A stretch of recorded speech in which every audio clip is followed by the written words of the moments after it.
பண்ணிக்கிறதுக்கு பல உபாயங்கள் இருக்கு. இருந்தாலும் கூட இந்த மந்திர சக்தியினுடைய பிரபாவம் என்ன அப்படிங்கிறத நம்ம தெரிஞ்சுக்கணும்.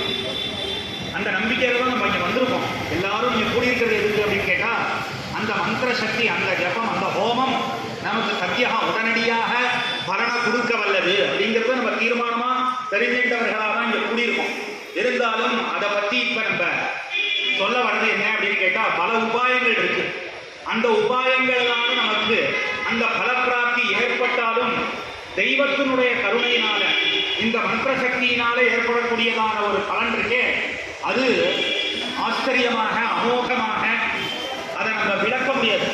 இப்பேற்பட்டது அப்படின்னு சொல்ல முடியாது, அவர்ணியமாக வாக்குனாலும் சொல்ல முடியாது. அப்பேற்பட்டதான பலனை கொடுக்கும். இப்போ நமக்கு ஏற்படக்கூடியதான அந்த சந்தான பாக்கியம் இருக்கே, அது ஆச்சரியமான ஒரு சந்தான பாக்கியமானது நமக்கு கிடைக்க போகுது அப்படிங்கிறதுல சந்தேகமே கிடையாது. ஏன்னா பொதுவாக அம்புகள் மூலமாக எதிரிகளை தாக்குவா. அப்ப அந்த அம்புகள் இருக்கே, அது ஃபெயிலியராக போனாலும் போகும். மந்திர சக்தி அப்படிங்கிறது ஒரு காலம் நமக்கு வீணா போகாது அப்படின்னு சொல்லுவா. வாக்வஜ்ரம், வாக்குனால சொல்லக்கூடியதான அந்த மந்திரம் இருக்கே, அது சத்தியகா உடனடியாக நமக்கு பலனை கொடுத்தே தீரும். அதில் சந்தேகமே கிடையாது. அதுக்கு நமக்கு வேண்டியது என்ன அப்படின்னு கேட்டால், பக்தி, ஸ்ரத்தை, நமக்கு விஸ்வாசம். அந்த காரியத்தில் பண்ணக்கூடியதான அந்த வைதிகமான மந்திர ஜபத்தில், ஹோமத்தில் பண்ணி கொடுக்கக்கூடியவாய்ட்ட நமக்கு அதீதமான விஸ்வாசம்.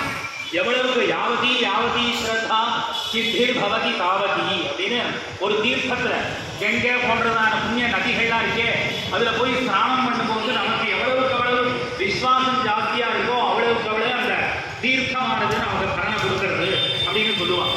அது மாதிரி மந்திரத்திலையும் நமக்கு விஸ்வாசம், அதீதமான விஸ்வாசம்.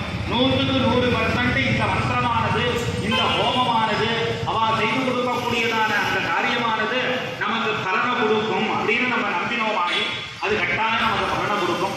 அது மாதிரி தெய்வம், எந்த தெய்வத்தை குறித்து இந்த கோபாலகிருஷ்ணன், சந்தான கோபாலகிருஷ்ண சுவாமியினுடைய ஹோமம், அதே தியானம், அதாவது தேவகி நந்தனாக, யசோதா நந்தனாக, யசோதையினுடைய குழந்தையாக யசோதை தேவகி மடியில் வச்சுட்டு கொஞ்சம் கூடியதான அந்த கிருஷ்ண பரமாத்மாவை, இங்கே நமக்கு பிக்சர் வச்சிருக்காளே, அந்த பகவானை நம்மளுடைய மடியில் உட்காத்தி வச்சுட்டு நம்ம தியானம் பண்ணினோம் அப்படின்னு சொன்னால், அதே பகவானே அனுகிரகம் பண்ணி நமக்கு சிசுவாக, குழந்தையாக வந்து நம்மளுடைய மடியில் தவழுவார் அப்படின்னு தான் அந்த மந்திரமானது சொல்றது. அதனால தான் கிருஷ்ணாய வாசுதேவாய தேவகி நந்தனாயச்ச நந்தகோப குமாராய கோவிந்தாய நமோ நமஹா.